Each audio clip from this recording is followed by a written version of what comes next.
There's a side of you you don't talk about. Not to your friends, not to your partner, maybe not even to yourself. You pretend it isn't there. You joke about it. You moralize it. You scroll past it. But late at night, when everything is quiet and no one is watching, it starts to speak. Desire. Unfiltered. Raw. Confusing. It's not the kind you see in movies or talk about in polite conversation. It's not about love. It's not even about sex. It's about power, control, submission, shame, fantasy, fear. Carl Jung didn't flinch from this part of the human psyche. He called it what it is: the sexual shadow.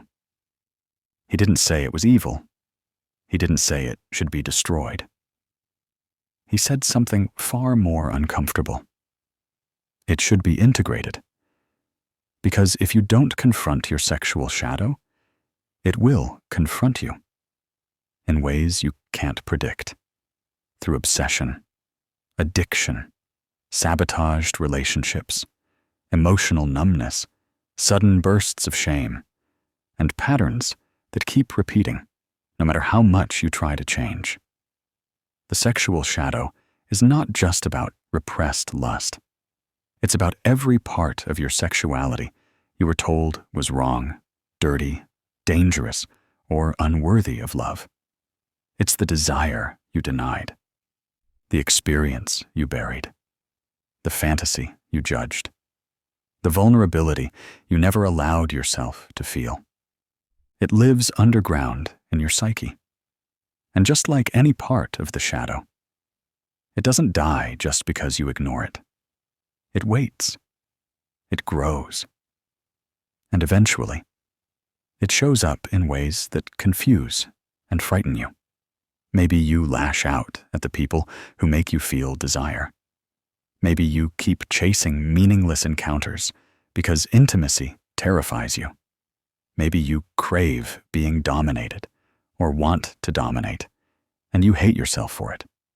Maybe you confuse love with performance. Maybe you feel numb during sex. Or worse, maybe you can't feel anything at all. You think something's wrong with you. You label it dysfunction. But Jung would say it's not dysfunction. It's disconnection. You're not broken. You're divided. And the part of you that's been exiled, the part you've called sick or sinful, has become your shadow.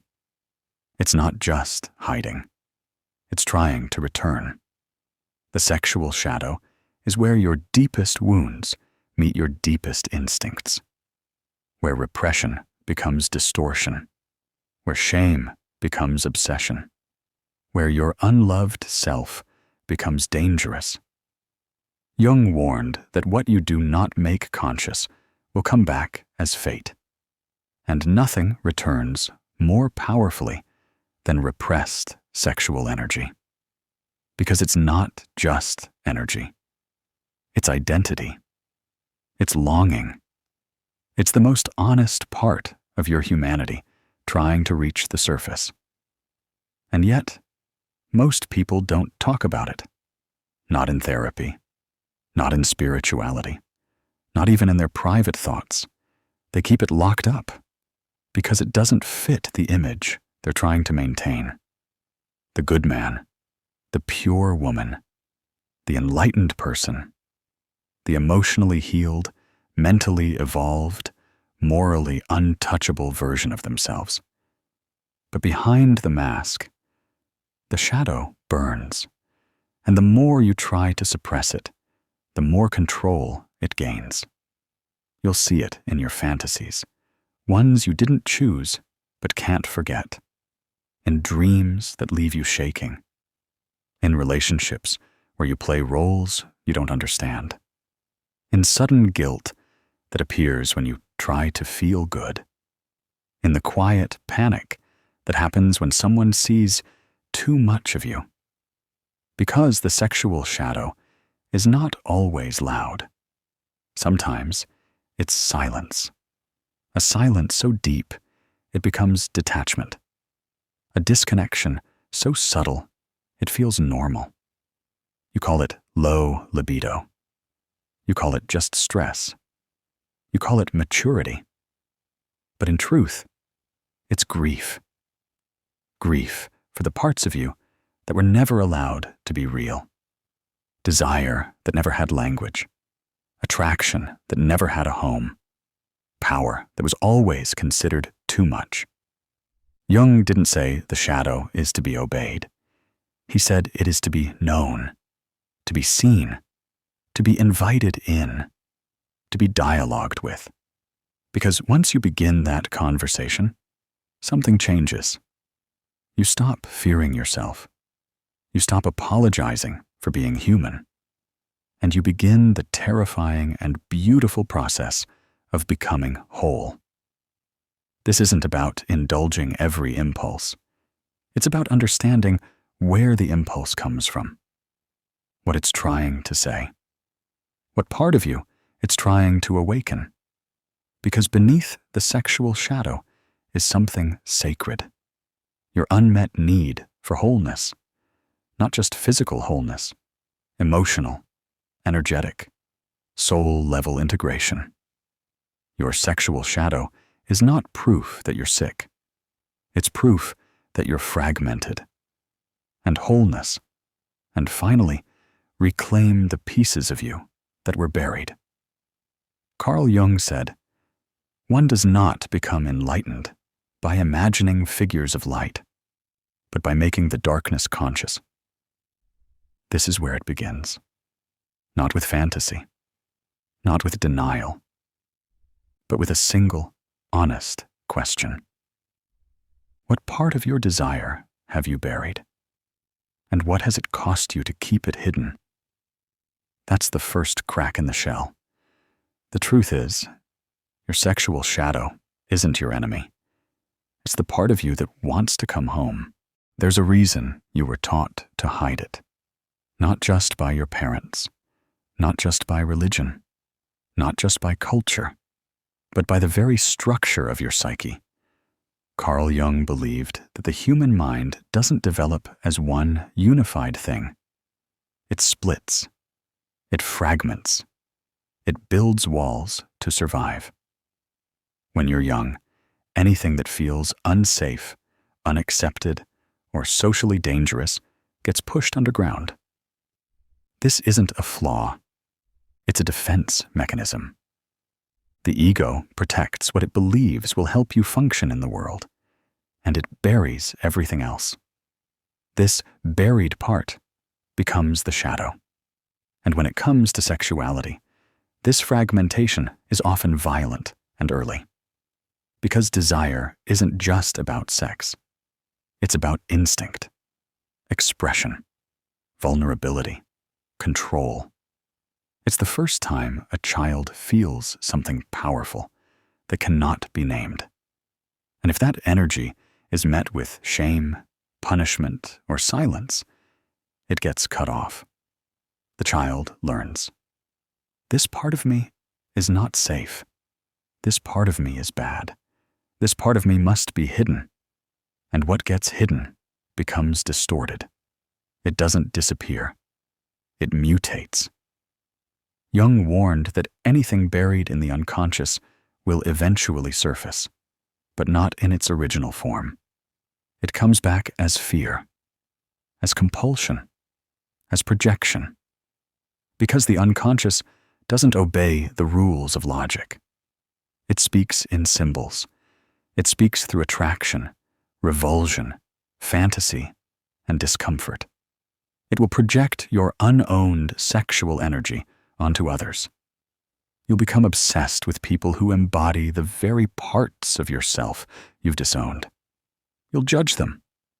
You'll desire them. You'll hate them. You'll try to save them. But what you're really doing is trying to reclaim yourself. This is the trap of projection. The psyche tries to complete itself through others. You think it's about them. It's not. It's about you.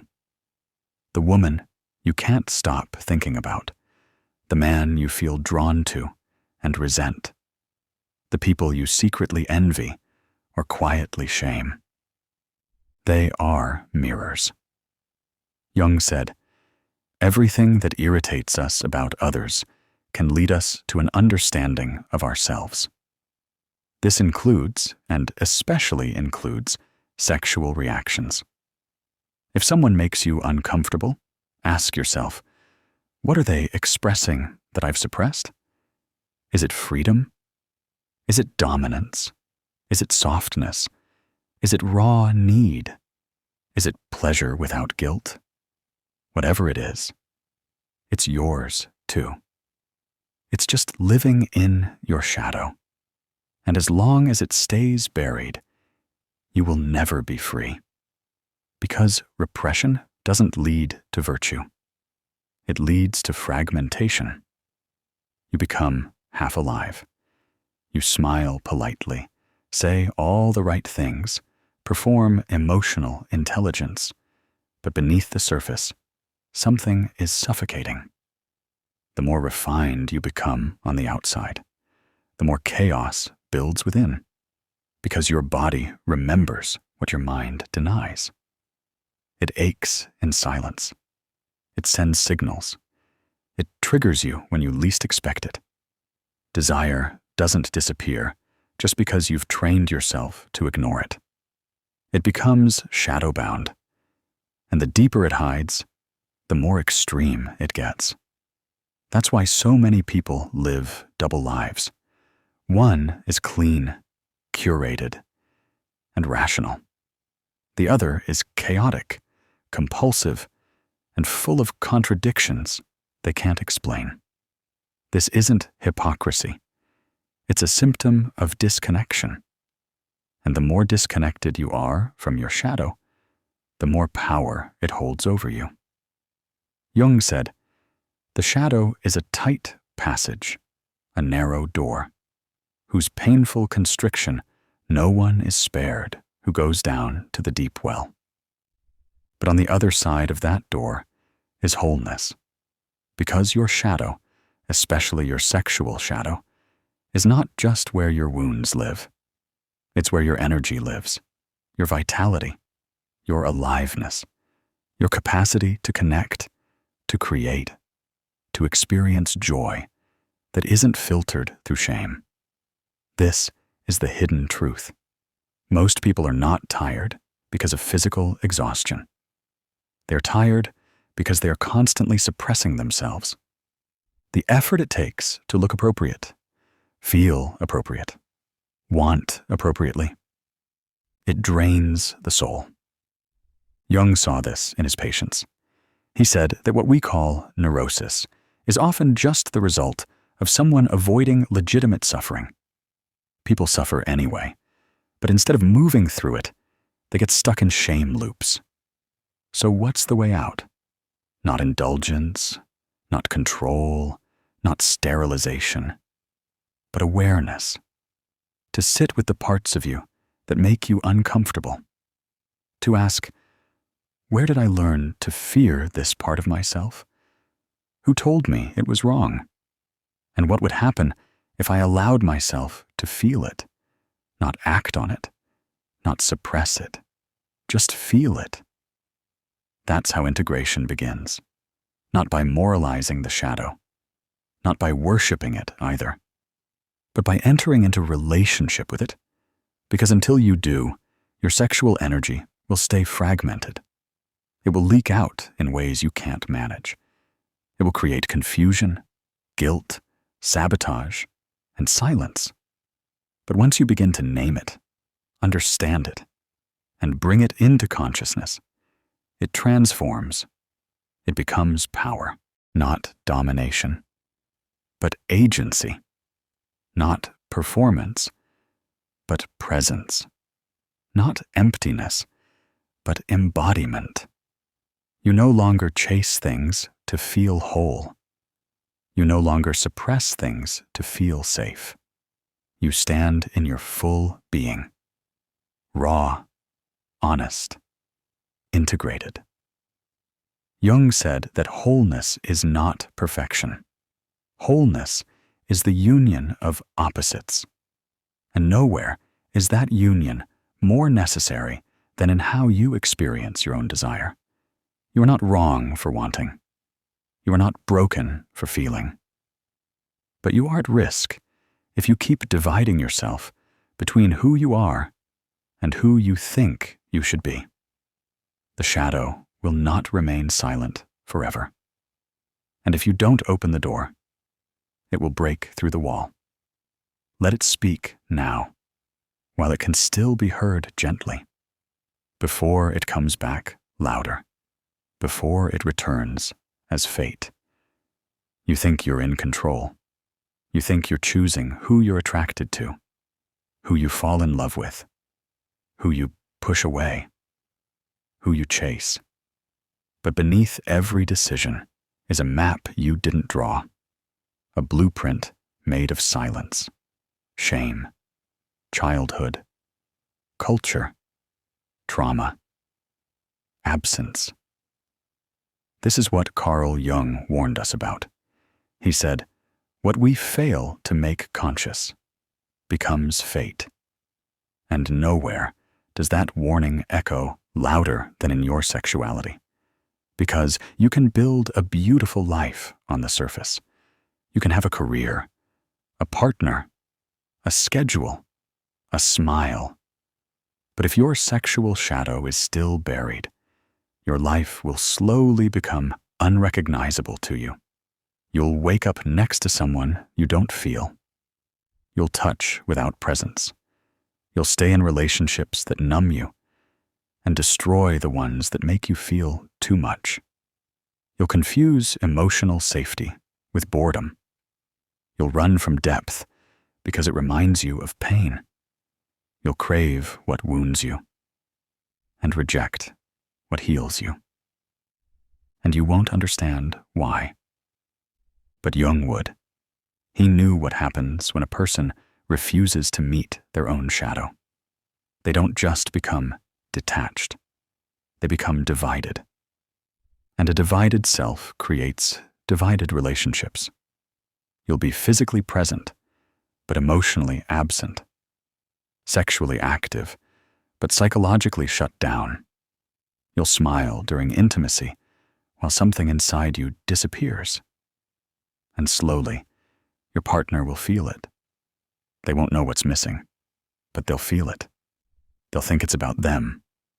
They'll blame themselves. They'll question their worth. But really, they're just standing in the presence of someone who hasn't faced themselves. And this is how the sexual shadow destroys relationships. Not with violence, but with vacancy. You can't give what you haven't reclaimed. You can't connect if you're split in two. You can't touch another soul if you're still afraid of your own. And the most terrifying part? People adapt to this. They make numbness normal. They call it stability. They call it maturity. They pretend the fire that once moved through them was just youth. But deep down, they know. They know they buried something real, and no amount of performance can replace it. This is the hidden consequence of an unreclaimed sexual shadow. You don't just lose passion, you lose presence. And when presence dies, love becomes maintenance. But the damage doesn't stop at relationships. It spreads into how you move through the world, into your creativity, into your spiritual life, into your sense of meaning. Jung said that repression of sexuality leads to psychic splitting, not just in the bedroom, but in the soul. Because sexual energy is not just physical. It is symbolic. It is archetypal. It is the raw, creative force of your being trying to move through you. And when that force is blocked, everything slows down. You procrastinate. You overthink. You numb. You fantasize instead of act. You withhold instead of express. And all of it feels logical, justified, reasonable. But it's not reason. It's resistance. You are resisting life itself. And the cost of that resistance is invisible at first, until it becomes everything. Until you don't recognize your own eyes. Until your voice sounds like a stranger. Until you stop expecting anything extraordinary to happen to you. You call it burnout. You call it fatigue. But Jung would call it disintegration. You are being dismantled by your own refusal to feel. And society only reinforces this disconnection. We live in a world that's hypersexualized and emotionally sterile. We use sexuality to sell products, to drive clicks, to get attention. But we never sit with its truth. We never ask why we chase it endlessly, but rarely feel fulfilled. Why we can talk about shimmiks loudly and still feel shame silently. Why we desire intensely, but touch each other like we're made of glass. Because society doesn't want your wholeness. It wants your confusion. The more disconnected you are from your inner world, the easier you are to manipulate, monetize, distract. The shadow becomes profitable, and you stay stuck, half awake, half alive. But Jung didn't offer despair. He offered confrontation. He said that facing your shadow is the beginning of transformation. That reclaiming your sexual shadow isn't just about healing trauma. It's about reclaiming your power. Because when you know what moves you, truly know, you can no longer be controlled. You stop craving empty validation. You stop settling for lifeless intimacy. You stop shrinking your desires to make others comfortable. You stop using sexuality as performance and start living it as presence. But you must be willing to go through the fire, to grieve the years you betrayed yourself, to feel the desires you've never spoken aloud, to admit that you've been living a life that's only half yours. And that is not weakness. That is not regression. That is the first act of becoming whole. Because what the world calls darkness, Jung called potential. And the moment you turn toward your shadow, your real life begins. Not the one built on denial, not the one curated for others, but the life that was waiting underneath all along. The sexual shadow doesn't need to be fixed. It needs to be faced. Because the only thing more dangerous than your desire is your refusal to meet it. You've spent years keeping this part of you in the dark. Maybe you didn't mean to. Maybe you thought it would protect you. Maybe you were told it was the right thing to do. To be clean. To be good. To be safe. But the part of you that you've buried, that you've denied, silenced, hidden, it hasn't disappeared. It's waiting, not to hurt you, not to control you, but to be seen. Because your sexual shadow is not evil. It's unintegrated life, unclaimed power, unmet truth. And it's not going anywhere. You can keep hiding, or you can turn around and face what's been following you. The choice is simple: wholeness or performance, presence or numbness, a life lived from the surface or a life lived from the soul. Comment below. I'm ready to reclaim what I buried. Subscribe to Psychatic for more Jungian truth like this, and share this with someone who's still afraid of what's already inside them. Stop running. It's time to return to yourself.